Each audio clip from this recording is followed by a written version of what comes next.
Boa tarde, pessoal. Hoje a gente vai começar o curso do IPVA para o concurso do ICMS de Rondônia, da Secretaria de Finanças de Rondônia, que abriu no último mês de outubro. Tá? Vamos começar falando um pouquinho do edital, né? Que na última vez que eu apresentei aqui um curso que foi para o ICMS Maranhão, algumas pessoas me perguntaram sobre o que cairia na prova, qual que era o ponto a partir de onde não cairia mais nada. Então eu separei aqui uns detalhes do edital e a última atualização da legislação que vai cair aqui no edital, na prova, tá? Então, o edital, ele limitou, ele bem genérico, ele limitou as questões só à Lei 950, que é a lei que instituiu o IPVA no estado de Rondônia, e não incluiu o decreto regulamentador, o que de certo ponto é bom, porque não vai trazer muitos detalhes desnecessários para a prova, para uma possível questão. E vai cair na nossa prova apenas o que foi publicado de alteração na lei antes da publicação do edital. Nesse caso, a última alteração da lei, consultando lá na página da Assembleia Legislativa lá de Rondônia, é a Lei 3882 de agosto de 2016. Então, até isso cai na prova. Se por um acaso tiver alguma outra coisa, alguma outra alteração depois da data da publicação do edital, não vai mais cair na prova, tá? A gente precisa só estudar a Lei 950. O edital apresenta 14 questões de legislação específica, que é pouco até, para ser dividido entre ICMS, TCMD, PVA, com peso 3, tá? Pelo menos isso vai ter uma pontuação grande em jogo na nossa parte, aqui na legislação específica. A maior parte da pontuação é para isso, tá? Vou começar aqui o curso. Vamos lá, o IPVA na Constituição. A Constituição Federal, ela atribui aos estados ou à União ou aos municípios a incumbência para instituir alguns tributos, tá? Como a gente já sabe estudando lá o direito constitucional. E na seção 4, no artigo 155, ela ela delega essa competência aos estados e ao Distrito Federal para a instituição do IPVA, né? Que o IPVA vai ser sobre a propriedade de veículos automotores, e ele terá alíquotas mínimas fixadas pelo Senado e poderá ter alíquotas diferenciadas em função da utilização do veículo, ou seja, a Constituição autoriza que um veículo utilizado para transporte escolar, por exemplo, tenha uma alíquota diferenciada de um veículo de passeio, uma motocicleta tem uma alíquota diferente de um caminhão e assim por diante. E a maioria dos estados, se não todos, utilizam essa previsão da Constituição nas suas legislações. No estado de Rondônia não é diferente e a gente vai ver um pouquinho mais para frente, tá?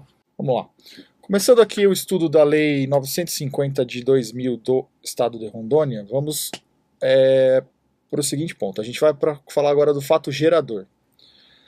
O fato gerador do IPVA, como a gente viu que foi autorizado lá pela Constituição, é a propriedade sobre o veículo automotor. Aqui, no estado de Rondônia, esse veículo automotor ele está autorizado a fazer a cobrança, o estado está autorizado a cobrar por essa lei, seja veículo terrestre, seja aquático, aéreo de qualquer espécie, então helicóptero, avião, qualquer espécie, mesmo que o proprietário seja domiciliado no exterior, tá? Ele está sujeito à cobrança de IPVA, tá? É uma das hipóteses do fato gerador. Então vamos entender isso aqui. A primeira parte é simples até, né? Que é veículos automotores terrestres, aquáticos, barcos, jet skis, vai ter a cobrança. Os aéreos de qualquer espécie é um pouquinho diferente, nem todos os estados têm essa cobrança. E a questão ainda que o proprietário seja domiciliado no exterior, é o seguinte: registrou no estado de Rondônia, vai pagar IPVA para o estado de Rondônia. Mesmo que você more no exterior, mesmo que você more em outra unidade da federação também. O registro vai se dar pelos órgãos oficiais, a gente vai ver daqui a pouco, e a questão é o registro do veículo, o registro e a utilização no estado. Então, provavelmente isso aqui deve existir para as questões das empresas aéreas, né? Que apesar de ter a questão do leasing e ser uma matéria um pouco controversa, talvez o legislador lá na época ele pensou em colocar isso aí para tentar fazer com que alguns proprietários de veículos que não estão domiciliados no estado de Rondônia, estão domiciliados às vezes no exterior, que eles também tenham a obrigatoriedade de pagar, tá? O imposto ele é vinculado ao veículo, tá? Que isso quer dizer, essa vinculação ao veículo? Você vendeu o seu automóvel, o IPVA ele não é, você é o devedor originário, mas ele vai acompanhar o veículo com a pessoa que vai comprar. A pessoa que compra, ela passa a ser responsável e o débito continua existindo. Ele não vai desaparecer porque mudou a propriedade do veículo. Ele está lá atrelado sempre àquele veículo que originou o débito, tá? Um fato importante, assim, que a obrigação do pagamento do imposto, ela independe da utilização do veículo. Se você deixa ele na garagem ou não, se ele está parado por problema de manutenção ou não, é independente isso não há nenhuma relação. O simples fato de você ter o veículo, de você ter o veículo automotor, já criou a relação jurídico-tributária e você deve o IPVA, tá? Muita gente acaba, conhecimento popular às vezes acaba alegando esse tipo de coisa quando não paga, é até interessante isso, mas isso obviamente, né, é uma alegação que não cola para o fisco, né? Você tem o carro, ele está lá no seu nome, ponto, você é devedor, você é o contribuinte, né?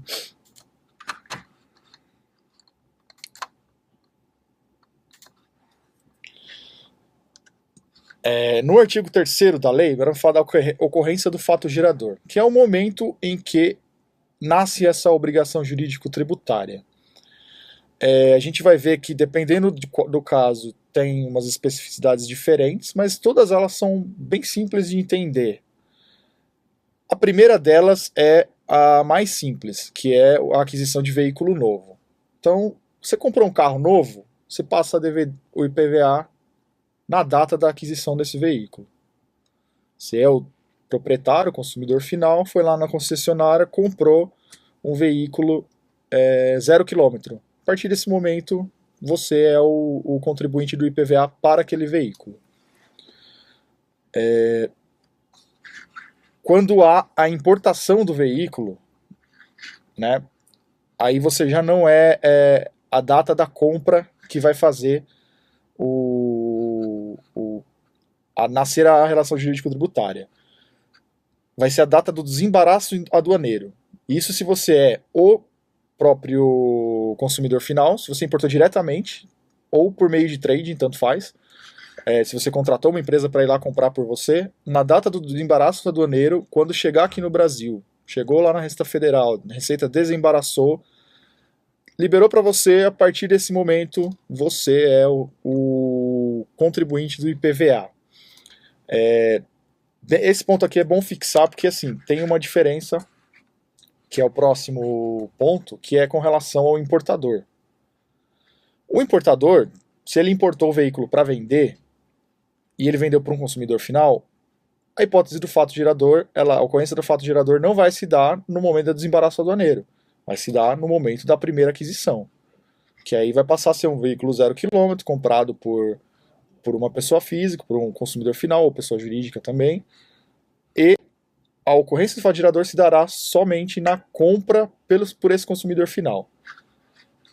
Aí no caso do importador, que incorporar esse veículo no ativo permanente dele, a data da ocorrência do fato gerador passará a ser essa data de incorporação, tá?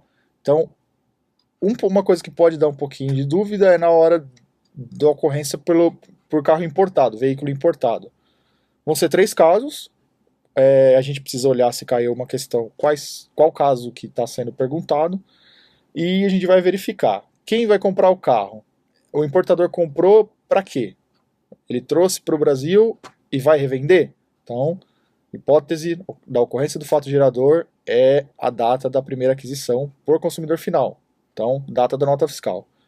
Ele comprou, ele é o consumidor final e trouxe para o Brasil por conta e ordem, diretamente por ele ou por conta e ordem de uma trading. A data é o desembaraço. E ele é o importador, trouxe para o Brasil, o carro estava parado lá no estoque, ele resolveu colocar como test drive, por exemplo. A data da incorporação é a data da ocorrência do fato gerador. Tá?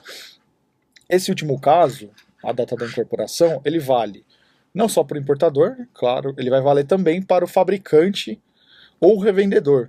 Então, a GM fabricou um veículo e resolveu incorporar no ativo permanente dela como o veículo do diretor. A partir desse momento, a GM passa a ser devedora do IPVA para o estado de Rondônia. Ou uma loja revendedora concessionária da Volkswagen resolveu fazer a mesma coisa, colocar lá para test drive o veículo. A partir desse momento, a concessionária passa a ser contribuinte do IPVA com relação àquele carro. Ocorreu o fato gerador naquele momento, tá bom? Uma outra hipótese da ocorrência do fato gerador é a data em que há a perda de uma isenção ou uma não incidência. Tá?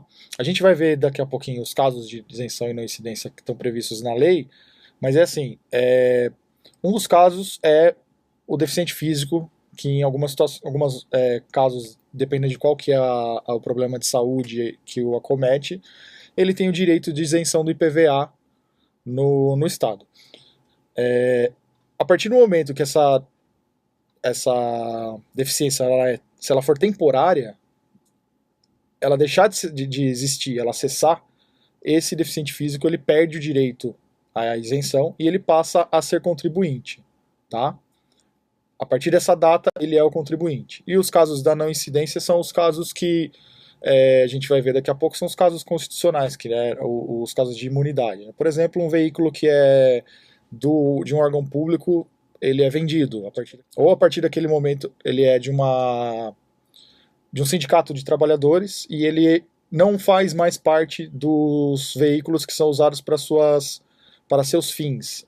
A partir daquele momento, ele vai passar a ter a ocorrência do fato gerador e o sindicato passará a ser contribuinte por esse veículo. Essa é uma situação mais difícil, mas é prevista em lei. Né? Deixou de ocorrer a não incidência, a partir dessa data ocorreu o fato gerador. E o mais tranquilo, um dos mais tranquilos também é para os veículos usados, tá? 1º de janeiro de cada ano. Já está registrado no estado. Ou na primeira aquisição em 2016. Virou o ano 1º de janeiro de 2017, deve o IPVA do exercício de 2017. Tá?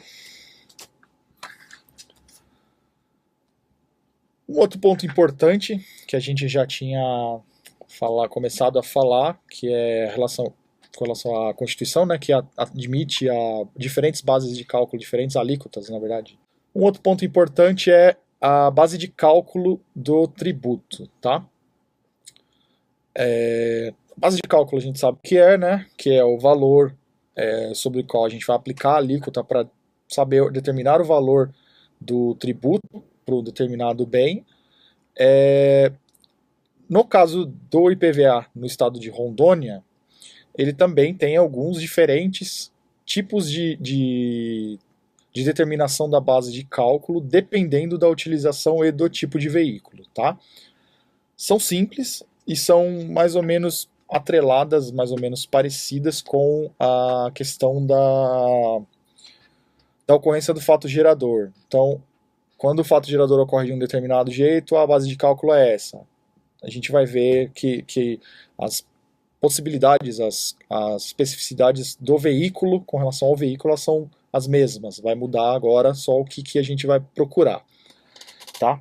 Então vamos lá. Para veículo novo, aquele veículo que a gente comprou e passou a ser o devedor do IPVA, o contribuinte do IPVA a partir do momento em que comprou, né? Ele tem como base de cálculo o valor de aquisição.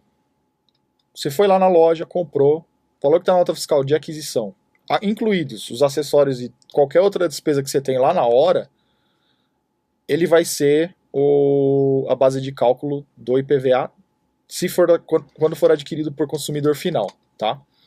Então, assim, chegou na concessionária, comprou o veículo por 42 mil. Aí você foi lá e quis um som melhor e pagou R$ 1.000. No final, na nota fiscal, o total da nota vai ser 43 mil. Então, esses 43 são utilizados pelo Estado para determinar a base de cálculo desse veículo, tá? Tem uma observaçãozinha aqui que, assim, é uma das coisas que até facilitou pra gente que não tem o regulamento, porque ele diz algo um pouco diferente do que tem na lei. Então, é o seguinte, quando o valor médio de mercado, se existir valor médio de mercado para um veículo novo, se um regulamento indicar esse valor médio de mercado, ele vai prevalecer como base de cálculo, tá? E aí aqui no final dessa disposição legal ele diz, salvo disposição contrária no regulamento, ou seja, se tiver algo no regulamento é usado salvo a disposição contrária do regulamento. Ele é até meio contraditório, mas a lei admite que o regulamento estabeleça como o valor médio de mercado como base de cálculo para um veículo novo, tá? A situação básica é a questão do valor da nota fiscal, porém há essa possibilidade, tá? A gente precisa ficar atento nisso, porque isso é uma das coisas que, às vezes, se a banca for colocar algumas perguntas mais de difícil entendimento, de difícil compreensão, ele pode colocar um texto mal redigido sobre uma alternativa dessa e às vezes pode acabar escorregando, né? Então, fixando assim, o valor do veículo novo é o da nota fiscal, inclui todos os acessórios e demais despesas, é a base de cálculo. Porém, há a previsão na lei, tá? Que o regulamento atribua um valor médio de mercado para esse veículo. E nessa situação, se o regulamento permitir, ele pode ser usado como base de cálculo ao invés valor da nota fiscal, tá bom? Então, agora o outro caso é o valor do veículo importado pelo próprio consumidor final ou por meio de trading, que a gente viu lá que aí a ocorrência do fato gerador vai ser a data do desembaraço, e aí a base de cálculo é o que a gente vai ver agora. Nesse caso, importou o veículo diretamente ou por meio da trading, o que vai ser a base de cálculo? Vai ser o valor da declaração de importação, que é aqui o documento de importação, né, que a lei fala. O valor do documento de importação, incluído todos os tributos e qualquer despesa que tiver nessa importação, mesmo que quem pagou por essas despesas não tenha sido o importador. Então, assim, o IPI se tiver, o imposto de importação, qualquer taxa que tiver, seja COFINS, se ele for obrigado a pagar qualquer tipo de taxa, entra. ICMS também entra. Custo do frete, despesa de despachante, tudo que tiver lá, que entrou no documento de importação e foi usado depois, foi gasto como despesa, mesmo que tenha sido a trading, por exemplo, e não o importador quem pagou por isso, não importa, vai entrar na base de cálculo do veículo. Então, todos os impostos, tudo que tiver incidido sobre a importação entra na base de cálculo, tá?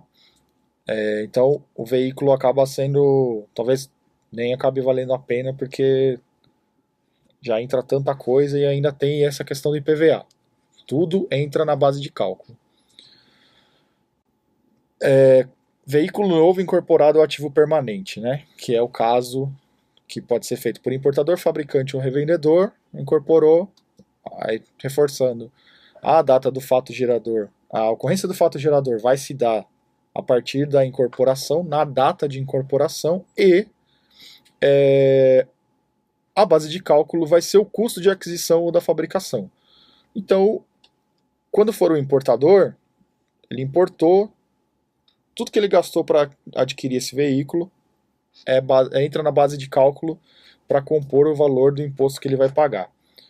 O revendedor é a mesma coisa, que ele pagou para a montadora para poder adquirir o veículo, entra na base de cálculo para compor o valor que ele paga do IPVA.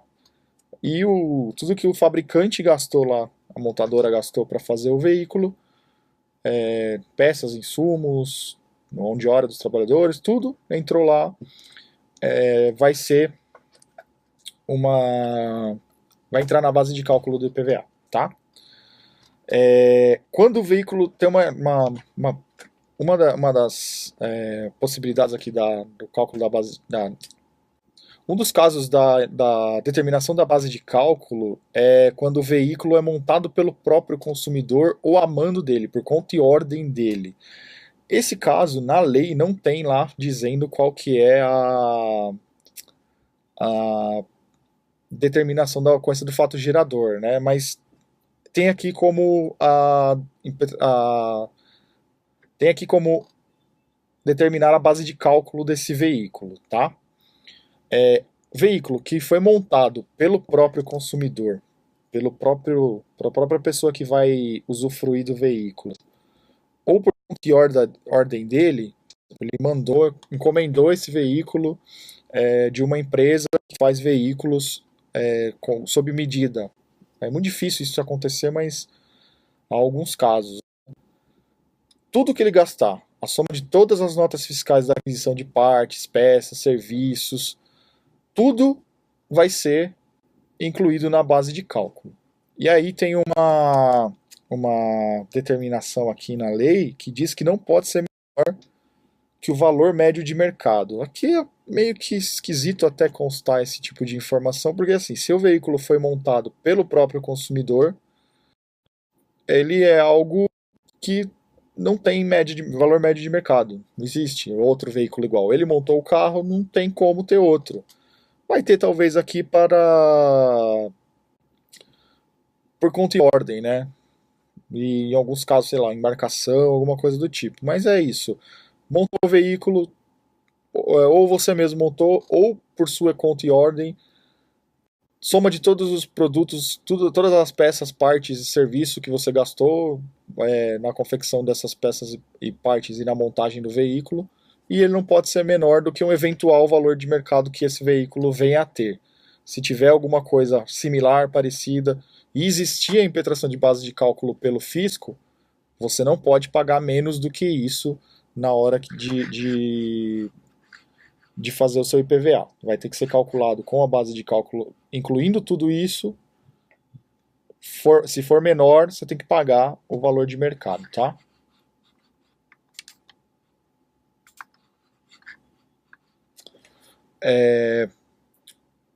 Aí o caso mais clássico, né, da determinação de base de cálculo de veículos é para os veículos usados. E aí também entra no mesmo tipo, na mesma forma de determinação, o adquirido em leilão. Aí a média de mercado de dezembro, tá? No caso da Cefim de Rondônia, eles determinam que seja em dezembro. Tem que ser publicado até 31/12, então não vale uma publicação que pesquise a média de mercado e seja publicada no próximo mês. Se existir, por exemplo, uma revista especializada que faça a publicação após, com dados anteriores a data de publicação dela, por exemplo, em janeiro ele publicou que os valores da tabela deles não pode ser usada, tem que ser publicado até 31/12. O mais comum aqui em São Paulo, por exemplo, a gente usa a tabela FIPE, né, para fazer essa determinação do valor médio de mercado. E aqui também não usa até tão em cima assim, geralmente acho que é de setembro, mês de setembro ou outubro que é utilizado para fazer a determinação da base de cálculo dos veículos usados, tá? Então lá é diferente, Rondônia é diferente, é a média de mercado de dezembro. mas publicado até 31/12, tá? Não pode ser nunca publicado no próprio mês de janeiro, mesmo que se faça referência a dezembro. E aí ela tem que observar alguns pontos importantes. Se o veículo é aéreo, ela vai observar o ano, o fabricante e o modelo, tá?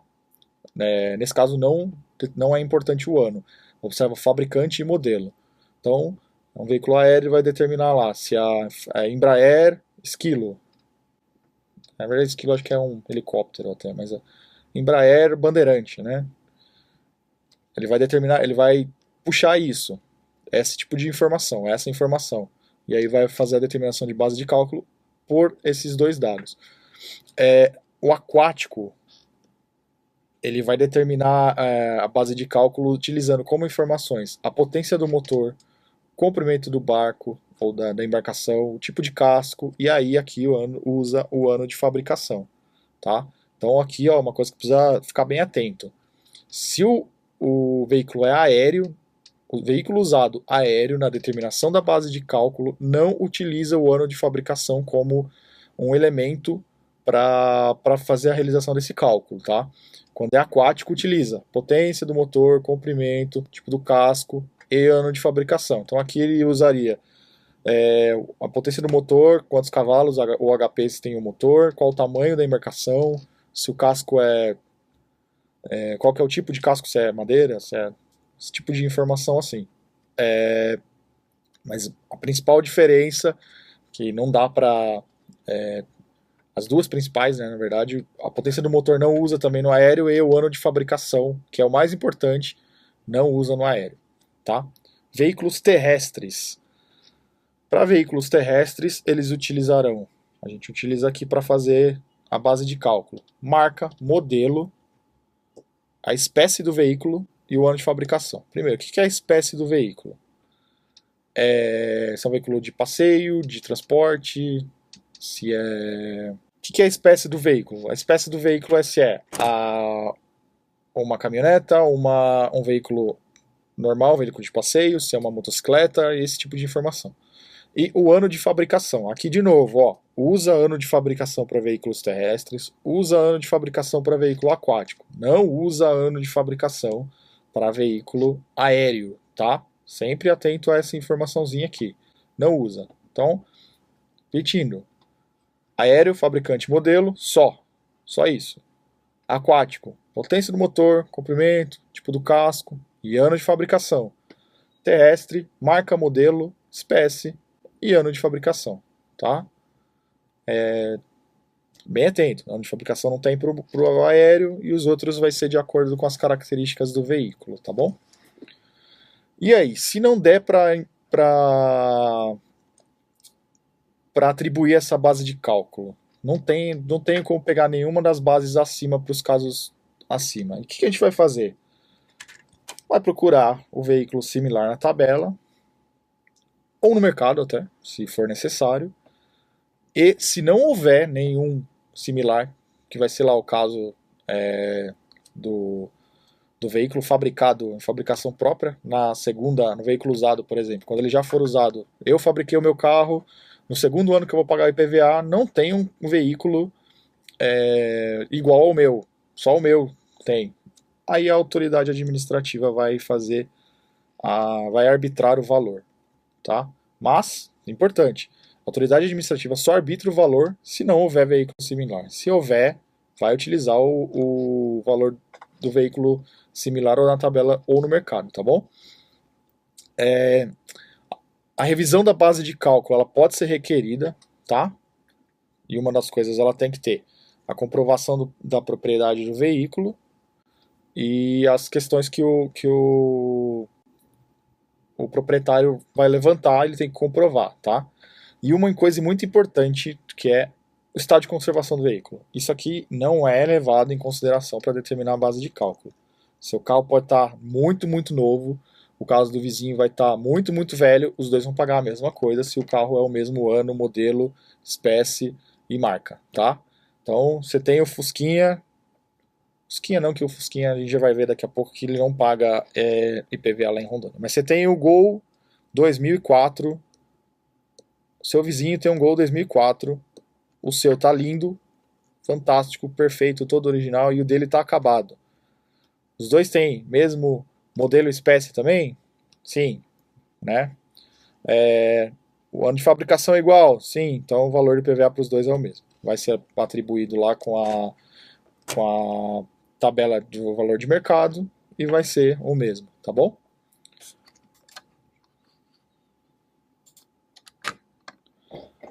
E tem uma última informação aqui sobre a base de cálculo para a gente fechar essa aula, que é o seguinte.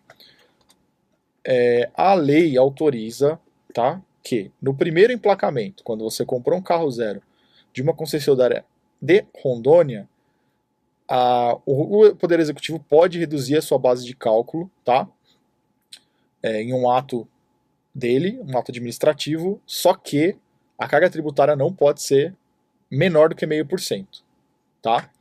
Então, o que isso significa? O que isso quer dizer? Então é o seguinte, você comprou lá o carro por 100 mil reais, numa concessionária em Rondônia, tá?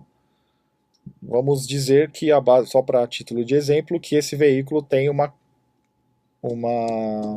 alíquota de 1%. É um dos casos que a alíquota é 1%. Você vai pagar aqui R$ 1.000 de PVA. Só que o executivo, através de um ato, pode reduzir a sua carga tributária, tá? A sua base de cálculo, perdão. Só que essa base de cálculo não pode resultar em um pagamento menor do que 0,5% do tributo. O que isso quer dizer? Você pagaria 1.000 aqui com a redução sem a redução da base de cálculo numa eventual veículo de 1% de alíquota. Então, o que o Poder Executivo pode fazer? Ele pode reduzir essa base de cálculo para até 50 mil reais. Não menos do que isso, porque quando da aplicação desse fator aqui, desse fator de 0,5%, não pode resultar num imposto menor do que R$ 500. Então, ele pode reduzir até pela metade. Digamos que o executivo reduza para todo mundo em 60%.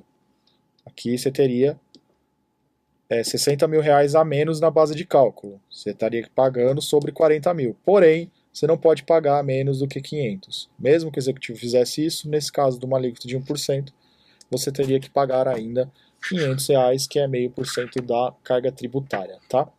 A gente vai encerrando essa primeira aula e qualquer dúvida a gente vai trazendo ao longo aqui do curso e logo mais a gente volta com a continuação. Até mais!